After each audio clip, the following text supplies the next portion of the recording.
Então, hoje a gente vai mergulhar fundo numa antiga oração de guerra, o Salmo 20, e tentar entender como ele pode ser, na verdade, um guia super prático para as nossas batalhas de hoje em dia. Olha só como ele já começa, direto no ponto com uma atenção quase palpável. Ele não finge que o problema não existe, pelo contrário, ele encara de frente. Ele diz, sim, existe um dia da angústia, existe uma crise. E a primeira coisa a se fazer não é traçar uma estratégia, não, é clamar por uma resposta. E essa, gente, é a virada de chave. A gente está muito acostumado a cantar depois da vitória, né? Mas este salmo, ele ensina a orar antes da batalha. O foco aqui é totalmente na preparação, sabe? No preparo espiritual para a luta que ainda vem pela frente. Para a gente sentir o peso dessa oração, a gente precisa voltar no tempo, lá para o cenário original dela. Imagina só, uma nação inteira, junto com o seu rei, a um passo de entrar numa guerra, daquelas de vida ou morte. Dá para sentir a tensão no ar, a expectativa. Isso aqui não era uma oração qualquer, era um ritual oficial mesmo. O povo todo se juntava para orar pelo líder deles, provavelmente o rei Davi, antes dele ir para a guerra. E a ideia central por trás disso uau, é muito poderosa. A vitória não começa lá no campo de batalha com as espadas e escudos, ela começa no alinhamento com o divino. A guerra, no fim das contas, se decide primeiro no céu, para depois se resolver no campo. E olha que detalhe incrível, a escolha das palavras. Porque o Deus de Jacó. Pensa bem, Jacó não era nenhum herói de capa e espada, perfeito sem defeitos. Longe disso. Ele era um cara cheio de falhas, um lutador que foi transformado num encontro com Deus. Então, quando eles invocam o Deus de Jacó, é como se estivessem dizendo: esse é o Deus de quem está no aperto, de quem não tem tudo sob controle. Isso traz a oração para perto da gente, a torna muito humana, universal. E o mais legal é que o salmo não é uma pessoa falando sozinha, um monólogo. É quase uma peça de teatro, sabe? Uma conversa cheia de ritmo, uma verdadeira coreografia de vozes. Vamos dar uma olhada em como essa estrutura funciona. A estrutura é simplesmente genial. Primeiro, o povo todo ora, apoiando o seu líder. Aí o líder, sentindo essa força, responde com uma declaração de fé, de confiança. E essa certeza dele contagia todo mundo, que se une num grito final. É um ciclo que se retroalimenta, um encorajando o outro.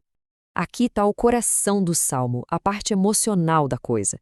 Ele mostra uma jornada, uma transformação. Começa com uma esperança, tomara que Deus te ouça, e termina com uma certeza absoluta, agora eu sei que Ele salva. A oração de todo mundo junto gera uma convicção pessoal que volta e fortalece o grupo todo. É lindo de ver. Ok, agora a gente chega no ponto nevrálgico da coisa, no conflito principal.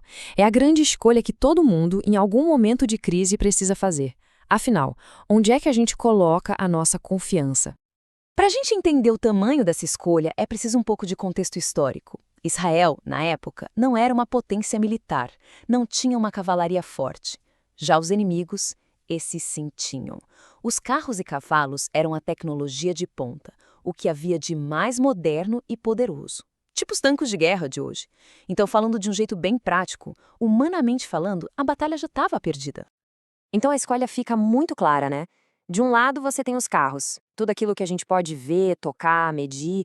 Hoje em dia seriam o nosso dinheiro, a tecnologia, as conexões, o status, tudo isso. Do outro lado você tem um nome, algo que é invisível, que se baseia numa aliança, na memória de promessas antigas, na força que vem da fé. E a pergunta do Salmo continua ecoando forte até hoje. No fim das contas, em qual desses dois lados a gente realmente se apoia? E tem uma palavra hebraica aqui que é a chave de tudo, zakar. Quando o texto diz faremos menção, esse zakar é muito mais do que só lembrar de algo. Significa invocar, trazer para o presente, reativar o poder de um pacto. A verdadeira arma secreta deles não era o arsenal que eles possuíam, mas sim a memória que eles carregavam e ativavam. E esse salmo é tão poderoso que ele não ficou lá atrás, preso no passado. Ele continuou ecoando, sabe, através dos séculos. Vamos dar uma espiada em como alguns dos grandes nomes da história do pensamento cristão leram essa oração de guerra. Olha que interessante. Santo Agostinho, por exemplo, olhou para esse salmo e viu a igreja orando por Cristo antes da crucificação. Já Martinho Lutero, com aquela energia toda dele, chamava essa oração de a artilharia da igreja. João Calvino, por sua vez, focou na união, na ideia de que o sucesso do líder traz paz para todo mundo. E Charles Spurgeon, ele via a oração como uma espécie de cheque em branco de Deus, mas que só tem validade se o nosso desejo estiver alinhado com um propósito maior.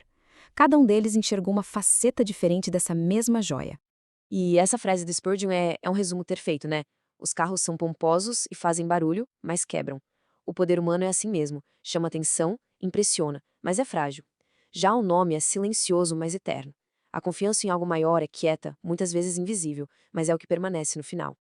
Beleza, vimos a história, a estrutura, as interpretações.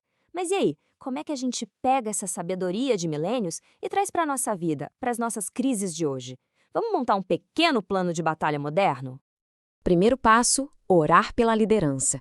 Seja o chefe no trabalho, o pastor na igreja, a liderança na família, ao invés de só criticar, interceder. A união, como a gente viu, fortalece todo mundo. Segundo, identificar os nossos próprios carros.